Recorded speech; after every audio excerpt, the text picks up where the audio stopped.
Graças a Deus, meus queridos e amados irmãos, Igreja do Senhor Jesus, nós estamos alegres pela oportunidade que nos foi confiada da parte do nosso Deus.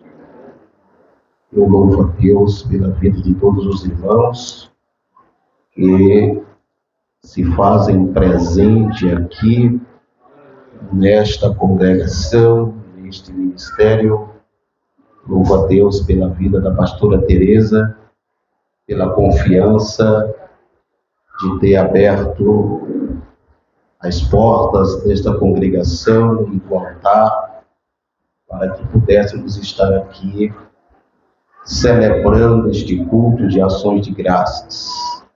Louvo a Deus pela vida de todos os pastores, pastor José do Carmo, grande amigo nosso, pastor Lemos, pastora Nazaré, sua esposa, pastor Alexandre, o evangelista, também está conosco. Nós nos alegramos, o diácono Rogério, sua digníssima esposa, sua família, glória a Deus, o irmão Nonato, uma bênção de Deus com a sua digníssima esposa, e todos que estão aqui. Nós estamos alegres pela oportunidade que o Senhor confiou a cada um de nós.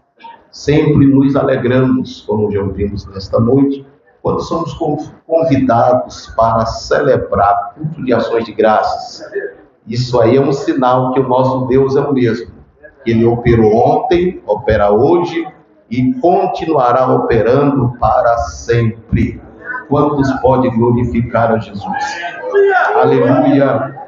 Louvo a Deus pela vida também da minha família que está conosco, os irmãos, alguns irmãos que vieram somando conosco. Que Deus abençoe. Meus queridos, por bondade e favor de Deus, eu peço aos irmãos que se coloquem de pé por bondade para fazermos a leitura da palavra de Deus no texto qual é o texto que foi escolhido pela serva do Senhor, que Deus colocou ao seu coração. 1 Samuel, capítulo 7, e o versículo 12, apenas o versículo 12, que nós iremos fazer a leitura para estarmos trazendo o recado de Deus para o coração da igreja. 1 Samuel, capítulo 7, versículo 12. Quem encontrou, diga amém. Nos diz assim ao Senhor, a palavra de Deus. Então Samuel pegou uma pedra e a colocou entre Mispa e Sem, e a chamou o seu nome de Ebenezer, dizendo: até aqui o Senhor nos ajudou. Amém? Graças a Deus, meus queridos, podeis tomar assento para assim glorificarmos e exaltarmos ao nosso Deus. Meus queridos e amados irmãos, quando nós nos deparamos com o texto de 1 Samuel, nós temos que estar voltando um pouco para entendermos a mais profundidade do contexto e desta realidade que aconteceu e o porquê aconteceu. Nós observamos no capítulo de número 4, o que acontece no capítulo de número 4. Havia um declínio espiritual, o abandono do Senhor, a rejeição dos estatutos divinos, a rejeição da palavra de Deus pelo seu próprio povo.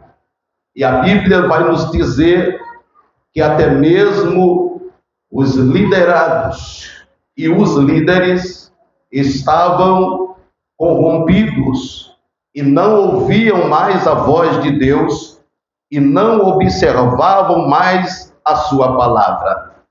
E o tempo difícil chega, o momento difícil chega em que eles têm que enfrentar os inimigos, onde eles têm que enfrentar, têm que ir para a guerra, têm que ir para a batalha.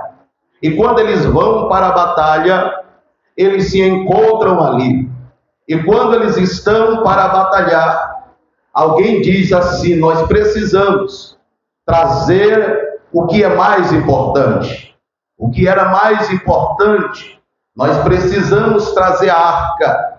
E na arca da aliança continha a presença de Deus. A arca, ela era um caixote retangular, aonde ela era revestida por fora e por dentro de madeira de acácia revestida de ouro, e ali continha a presença do Senhor. E a Bíblia diz que quando eles voltam e traz a arca, que a arca chega no meio do arraial, um grande brado é dado por Israel. Israel vibra, Israel exalta, Israel fica muito feliz e também fica confiante, dizendo Israel: se a presença de Deus está aqui, logo venceremos a batalha, venceremos a guerra, porque Deus está presente. E a Bíblia nos diz que os filisteus, os inimigos de Israel, os inimigos de Deus, quando ouviram o brado, eles temeram e estremeceram e disseram: o que está acontecendo com aquele povo? Com certeza a presença de Deus está no meio deles. E há um memorial na mente dos adversários, diz: como podemos vencê-los? Como podemos detê-los, se nem mesmo os primeiros, os egípcios, conseguiram detê-los? Mas eles vieram para a batalha. E a Bíblia nos diz, para tristeza nossa, que Israel foi derrotado, mesmo com a arca junto, mesmo com a arca presente. E nós aprendemos aqui, meus irmãos queridos, porque Israel estava usando a arca de forma errada. Israel estava usando a arca como amuleto. Israel estava trazendo a arca como de qualquer maneira, de qualquer forma, e confiando. Mas nós sabemos que a presença de Deus, ela é conduzida, não é de qualquer maneira.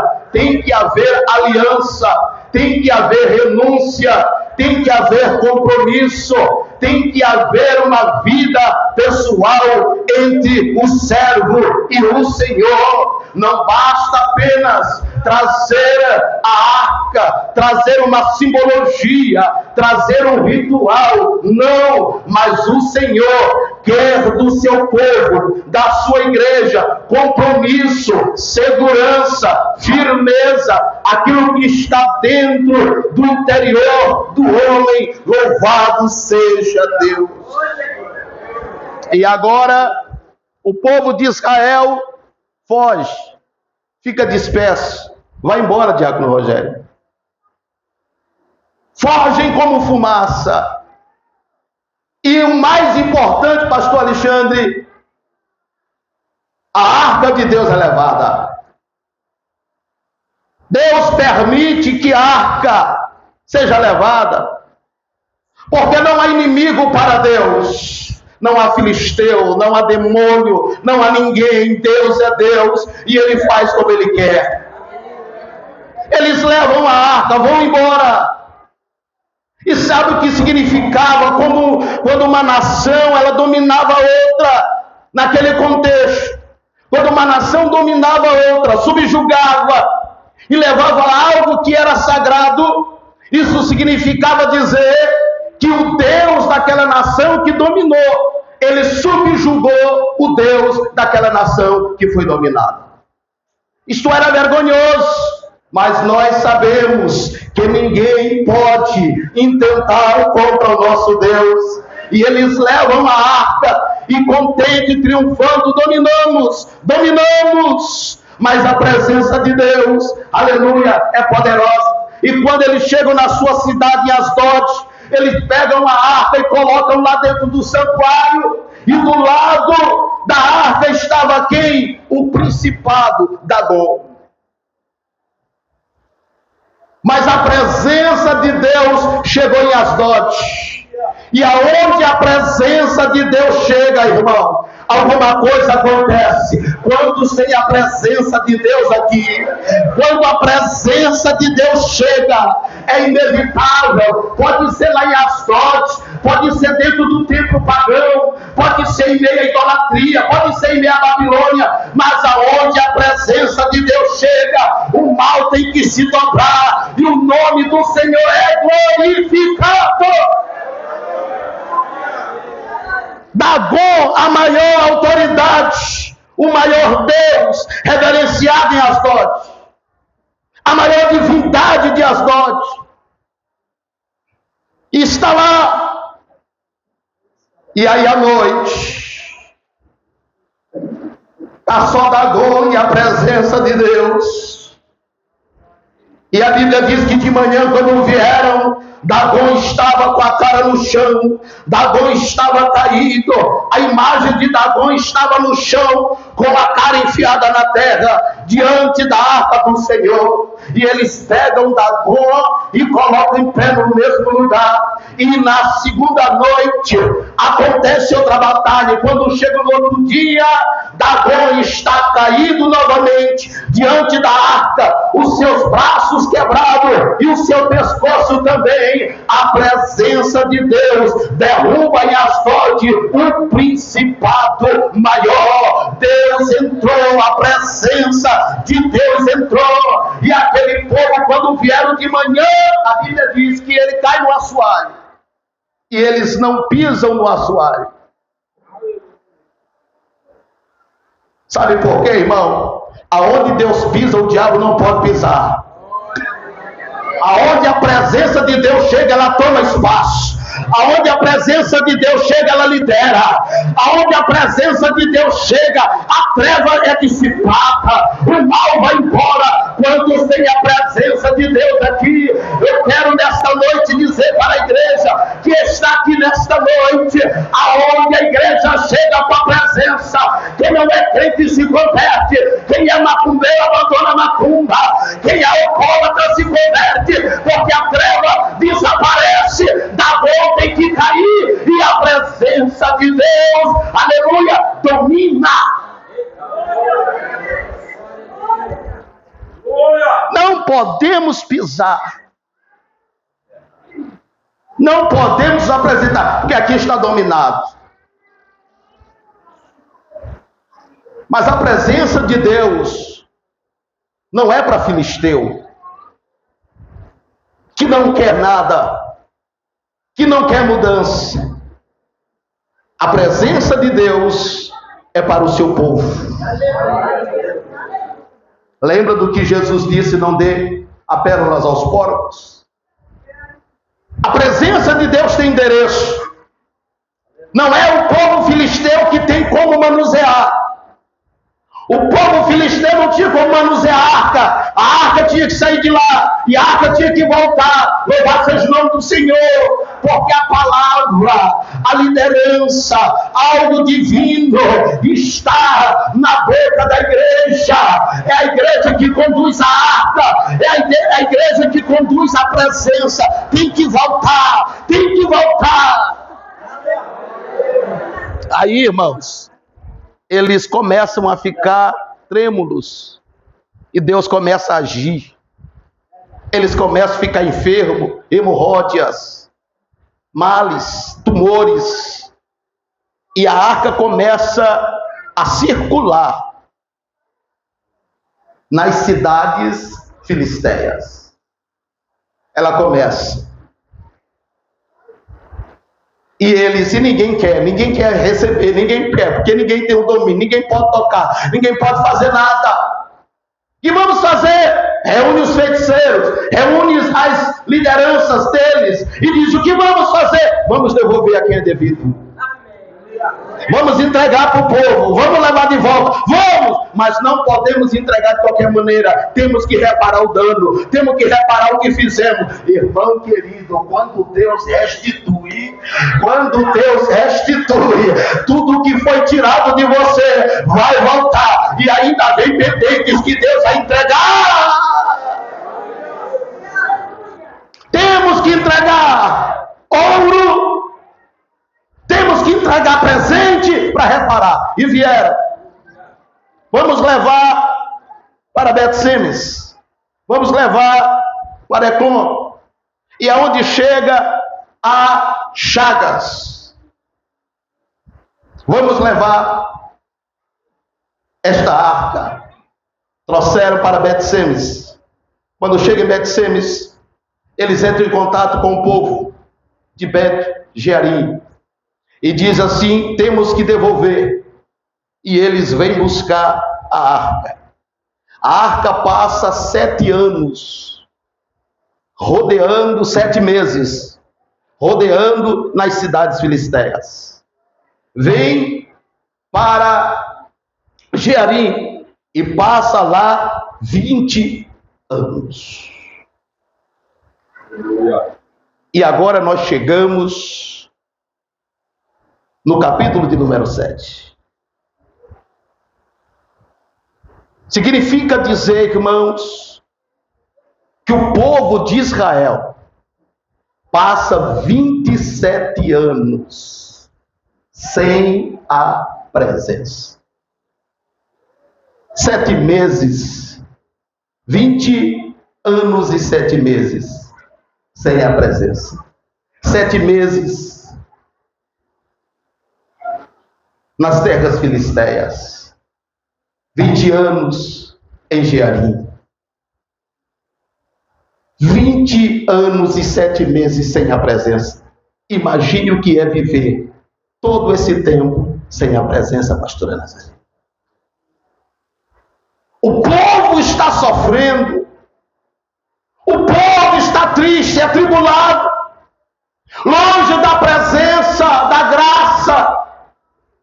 Não tinha força, não tinha alegria, viviam tristes, desolados, sem esperança, sem vigor.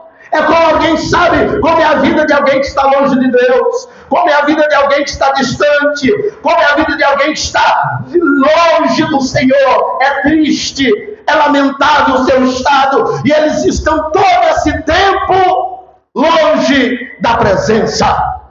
Mas eu quero dizer para os irmãos nesta noite, e você vai dar um glória a Deus bem lindo para Jesus, porque ainda não está tudo perdido.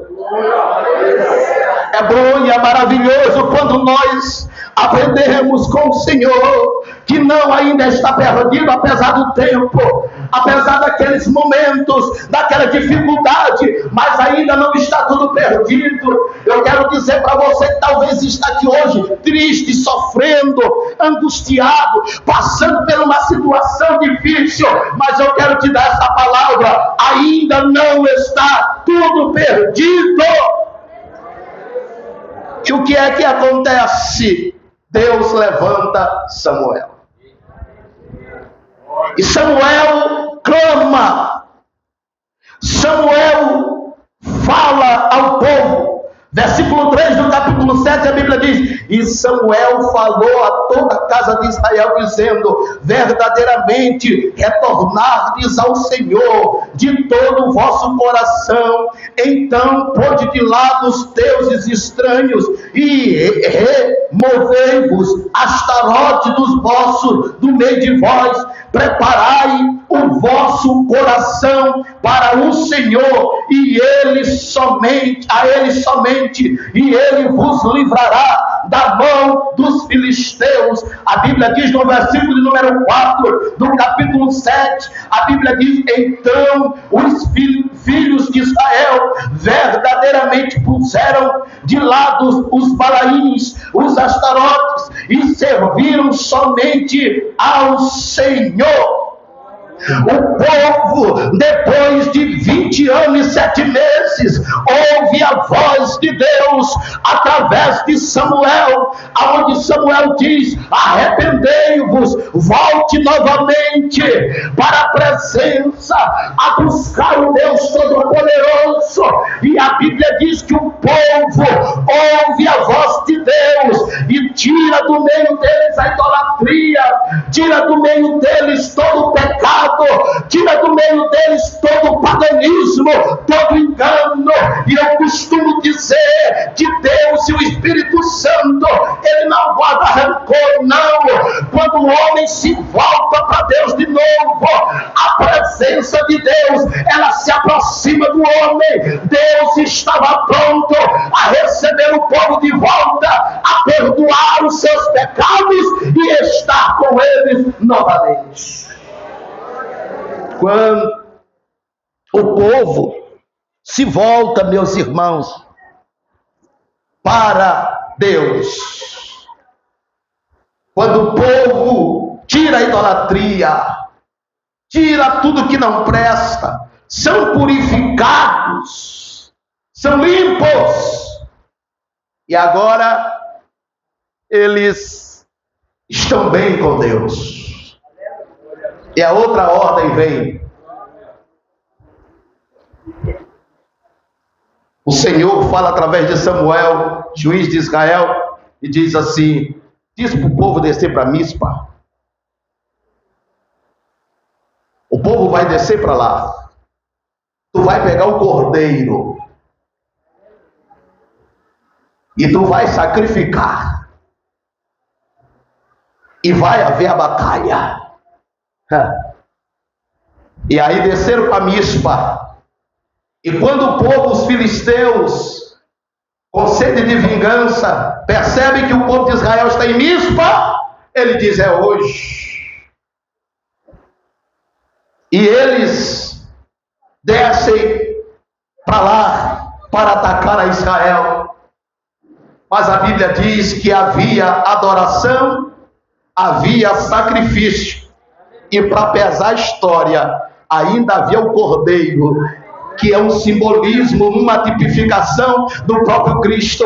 Aonde o cordeiro está não tem perda, aonde o cordeiro está não tem destruição, aonde o cordeiro está não se perde batalha, aonde o cordeiro está não se perde guerra, aonde o cordeiro está tem vitória, tem milagre, tem unção, tem poder. Quantos creem que o cordeiro de Deus está aqui nesta noite? Já estava apontando para os dias vindouro.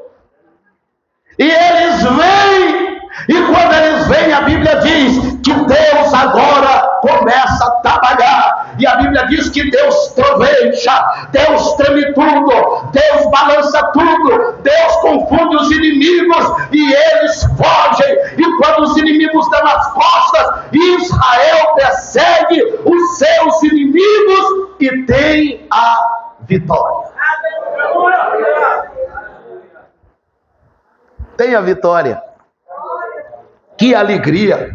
Quem perdeu a primeira vez, quem estava chorando, quem parecia que tinha perdido, mas se arrependeu, se converteu, voltou para Deus. Muitas das vezes o homem é que não perdoa, não tem misericórdia, errou uma vez, está condenado, está destruído para ir para o inferno. Mas não, Deus é o Deus que restaura, Ele é o Deus da segunda oportunidade. Então eu quero dizer, não importa se você caiu uma, duas ou três vezes, importa que o Senhor, Ele está pronto para te abraçar hoje, para te perdoar hoje e te trazer de volta para a presença de novo. Aí Israel vence. Quando Israel vence, está aqui no versículo 12, a cereja do bolo. Está aqui. Porque depois que o povo vence os filisteus, Samuel faz um memorial. Ele pega uma pedra, coloca entre Mispa e Sem, e chamou o nome de Ebenezer, dizendo: até aqui nos ajudou o Senhor. Este memorial, ele tem 3 pontos importantes. Este memorial, ele tem 3 pontos importantes. Quais os pontos importantes? Primeiro, ele aponta para o passado, ele aponta para o presente e ele aponta para o futuro. Quando o povo agora que vence, quando o povo venceu os seus inimigos, eles lembraram do seu passado. O memorial lembrou eles do passado. Qual passado? 20 anos longe de Deus. Mas mesmo longe de Deus, 20 anos, Deus os conservou vivos. Deus os conservou cuidando deles, protegendo deles, sustentando eles, preservando eles, ainda que estavam desviados, afastados, mas Deus ainda se lembrava e cuidava deles. porque eles lembraram, nós tivemos tanto tempo distanciado, mas nosso Deus nos permaneceu vivo. Tanto tempo longe, mas Ele permanece vivo, cuidando de nós. Então, eles estavam com o coração gratos, cheio de gratidão, cheio de alegria. Este memorial que ele celebra, que Samuel coloca, que ele edifica, é um memorial de agradecimento, de gratidão a Deus por todo esse tempo, mas Deus tê-los mantido vivo para eles poderem ver a vitória. Existe, aleluia, alguém que diz assim: você não vai morrer antes que se cumpra a promessa, você não vai morrer antes que Deus realiza o que Ele prometeu. E eu quero nessa noite ser profeta de Deus através da palavra, que é a maior profecia. Porque tem muita gente atrás de profecia e não valoriza a palavra, não entende ele que a profecia está aqui, é a palavra. A maior profecia é a palavra. Todo cristão precisa estar embasado na palavra. Todo culto tem que ter palavra. Todo culto tem que estar voltado para a palavra. É a melhor parte do culto.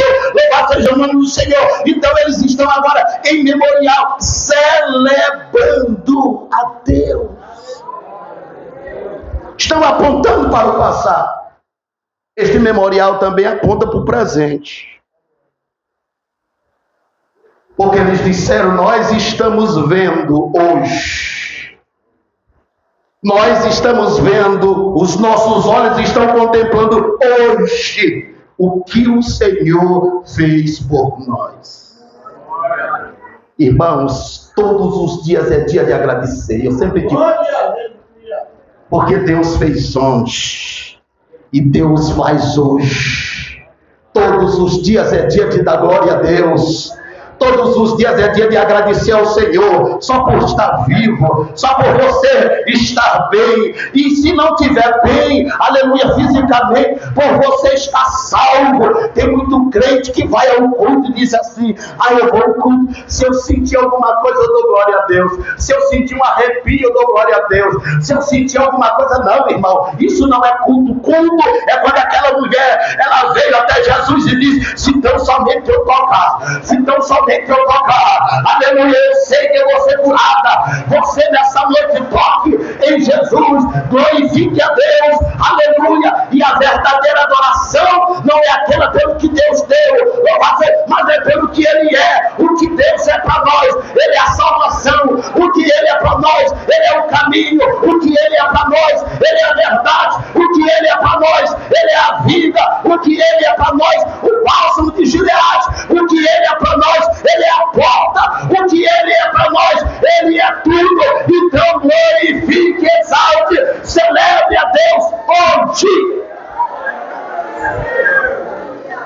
Eles estão vendo, aleluia, que o memorial está apontando para o agora.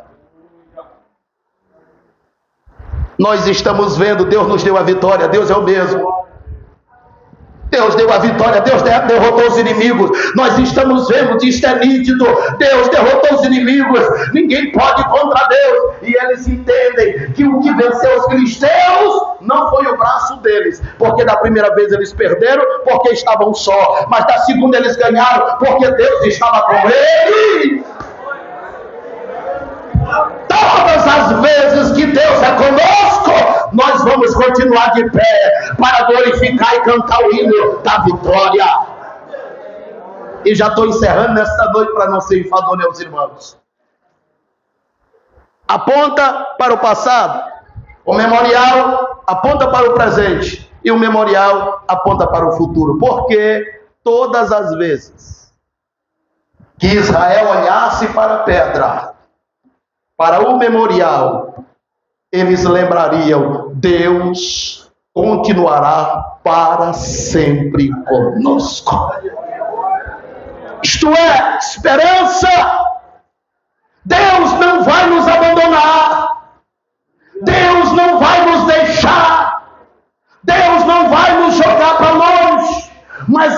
Deus estará sempre conosco. Deus continuamente estará conosco, como o próprio Jesus disse em Mateus capítulo 28, ele diz: eis que estarei convosco todos os dias, até a consumação do século. Então o Senhor estará conosco para sempre. Este é o memorial. E este aqui, de Mateus capítulo 28, é um memorial que Jesus deixa: eu vou estar contigo todos os dias. Todas as vezes que a gente está passando por luta, passando por turbilhões, situações, adversidades, lutas, a gente vai lá, Mateus 28, eis que eu estou contigo todos os dias. Não é só semana passada, não é só hoje. Eu vou estar contigo para sempre. Aonde está a igreja que sabe que Deus está contigo todos os dias? Pode estar fraquinho, desanimado, pode estar passando a maior dificuldade. Lembra-te, Ele está comigo hoje, Ele estará comigo amanhã, Ele estará comigo para sempre. Memorial. Passado, presente e futuro. É isto, pastora Teresa, que nós temos que dizer. Deus foi com a senhora e com esta igreja no passado, concedeu vitória. É com a senhora hoje e continuará para sempre. Ebenezer, até aqui nos ajudou o Senhor, e o Senhor sinaliza: não para aqui, mas vai continuar. A minha providência, o meu milagre, a minha unção, a minha graça, o meu poder sendo derramado sobre vós. Que Deus nos abençoe. Que Deus te abençoe. Que Deus nos abençoe. E que sejamos sempre gratos a Deus. Sempre celebremos a Deus, confiando em Deus por tudo que o Senhor faz e por todas as suas maravilhas. Porque até aqui, se estamos, eu sou convicto disso, eu tenho certeza disso. Eu sempre digo, meus irmãos, porque Deus marcou a minha vida, quando 3 horas da manhã eu não ouvi homem falando, eu não ouvi uma mulher falando, mas eu ouvi o próprio Deus por 2 vezes. Uma, 3 da madrugada, quando eu chorava e agonizava aos pés do Senhor, e Deus falou comigo. E outra, quando Deus falou comigo, quando eu descia do centro para a Estiva, Deus falou comigo dentro do carro, e eu nunca esqueci. E todas as vezes que a luta veio, a dificuldade veio, o vento veio, eu me lembro, porque Deus falou. Louvado seja o nome do Senhor, e Ele é fiel, marcou a minha vida, e hoje estamos aqui, porque Deus tem falado conosco. Com quantos Deus tem falado aí? Levante a tua mão para adorar. Que Deus te abençoe, que Deus te dê graça, em nome de Jesus. Muito obrigado, pastora, que Deus continue lhe abençoando para sempre.